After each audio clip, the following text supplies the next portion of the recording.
तो आज हम बात कर रहे हैं जून 2025 की, उस गंभीर स्थिति पर जब इज़राइल और ईरान के बीच जो दशकों से एक तरह की छुपी लड़ाई चल रही थी, वो सीधे टकराव में बदल गई। हमारे पास इस पर कुछ रिपोर्ट्स और एनालिसिस है और हम कोशिश करेंगे कि इनमें से जो सबसे अहम बातें हैं, जो ज़रूरी जानकारी है, उसे समझे और उसके मायने क्या हैं। बिल्कुल। ये प्रॉक्सी वॉर मतलब जो दूसरों के जरिए जंग लड़ी जाती है, उसके बाद ये एक बहुत ही बड़ा और कह सकते हैं खतरनाक मोड़ है। जून 2025 में ये सीधा टकराव हुआ क्यों? तो जो रिपोर्ट्स हैं वो बताती हैं कि बड़ी वजह थी। एक तो इजराइल को लग रहा था कि ईरान का परमाणु कार्यक्रम वो खतरे का निशान पार कर रहा है, और शायद ये भी कि ईरान के जो सहयोगी गुट थे, मतलब उसका प्रॉक्सी नेटवर्क, वो कमजोर पड़ रहा था। अच्छा, तो ये सब शुरू कैसे हुआ?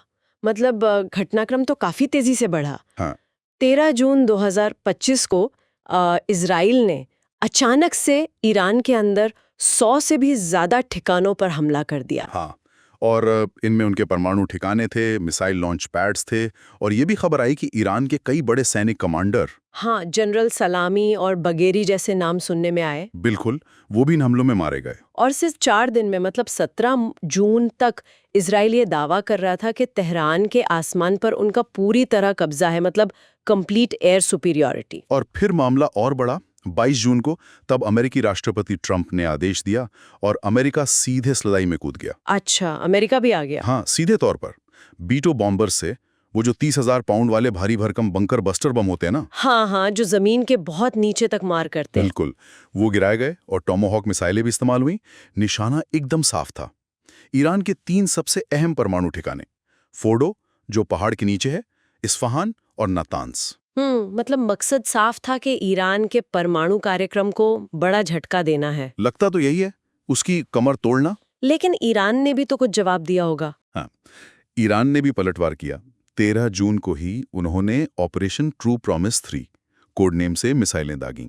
लेकिन रिपोर्ट्स यही कहती हैं कि इजराइल का जो एयर डिफेंस सिस्टम है वो काफी मजबूत है, उसने ज्यादातर मिसाइलों को रोक दिया। हम्म फिर जब अमेरिका ने हमला किया 22 जून को, उसके बाद ईरान के विदेश मंत्री अब्बास अराक्ची, उन्होंने कड़ी निंदा की और कहा कि भाई आत्मरक्षा के लिए हमारे सारे विकल्प खुले हैं। और फिर 22 जून को दोबारा मिसाइलें दागी। तो अगर हम दोनों की सैन्य ताकत को देखें, मतलब कौन किस पर भारी पड़ रहा है? देखिए, इजराइल के पास टेक्नोलॉजी बेहतर है, खासकर उनकी वायुसेना। F-35 जैसे लड़ाकू विमान है उनके पास। खुफिया जानकारी मतलब इंटेलिजेंस बेहतर है, और सबसे बड़ी बात, अमेरिका का खुला समर्थन है।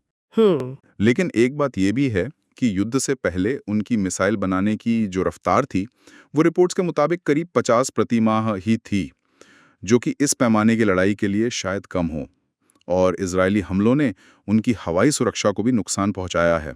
अच्छा। हालांकि कुछ एक्सपर्ट्स हैं, जैसे किंग्स कॉलेज लंदन के एंड्रियास क्रिड, उनका मानना है कि सिर्फ हवाई हमलों से ईरान का जो डिफेंस सिस्टम है, जो काफ़ी फैला हुआ है, विकेंद्रीकृत है, उसे पूरी तरह ख़त्म करना बहुत मुश्किल होगा। ये तो हुई सैन्य बातें, लेकिन इसका इंसानी असर क्या हो रहा है? वो तो बहुत भयानक होगा। हाँ, वो पहलू बहुत गंभीर है। 19 जून तक की जो खबरें थीं, उनके मुताबिक ईरान में 224 से ज़्यादा मौतें हुई थीं, जिनमें आम नागरिक भी थे, सुरक्षाकर्मी भी थे।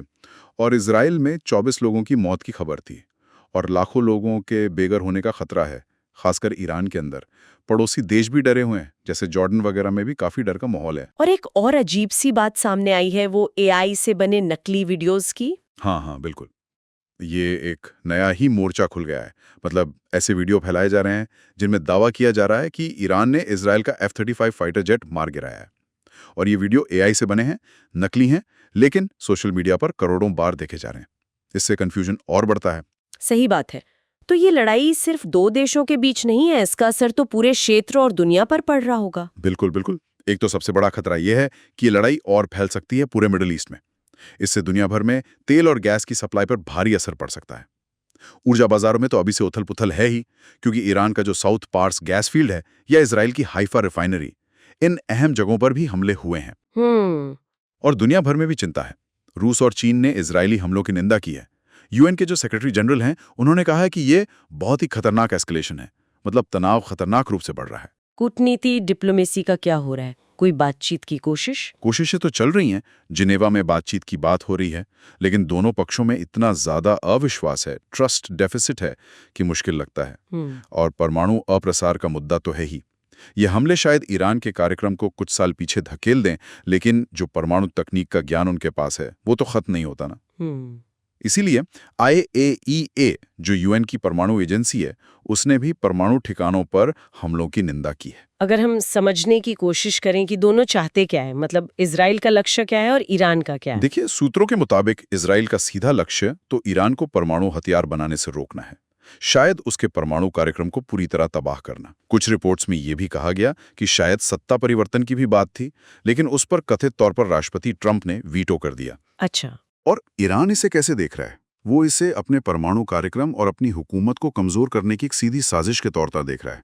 और उन्होंने रूस से मदद भी मांगी है। उनके विदेश मंत्री मॉस्को भी गए थे। तो कुल मिलाकर सार ये है कि दशकों की जो छुपी हुई लड़ाई थी वो अब खुले टकराव में बदल गई है, और उसमें अमेरिका भी सीधे तौर पर शामिल हो गया है। हाँ, इंसानी तबाही हो रही है, आर्थिक नुकसान हो रहा है, पूरे क्षेत्र में अस्थिरता का खतरा बहुत बढ़ गया है, और दुनिया पर भी इसका असर साफ दिख रहा है। बिल्कुल। कूटनीति ही रास्ता है, लेकिन जैसा आपने कहा, वो राह बहुत मुश्किल लग रही है। हाँ, बहुत मुश्किल। और यहीं पर एक सवाल शायद सोचने के लिए छोड़ सकते हैं हम कि इन हमलों से ईरान के परमाणु ठिकाने, मतलब जो फिजिकल इंफ्रास्ट्रक्चर है, वो तो शायद तबाह हो जाएं या नुकसान पहुंचे उसे, लेकिन परमाणु बम बनाने का जो अपरिवर्तनीय ज्ञान है, जो इरिवर्सिबल नॉलेज उनके वैज्ञानिकों और इंजीनियरों के पास है, वो तो कहीं नहीं गया। भविष्य में जो परमाणु शक्ति का संतुलन है, उस पर इस ज्ञान का क्या असर पड़ेगा, ये अपने आप में एक बड़ा सवाल है।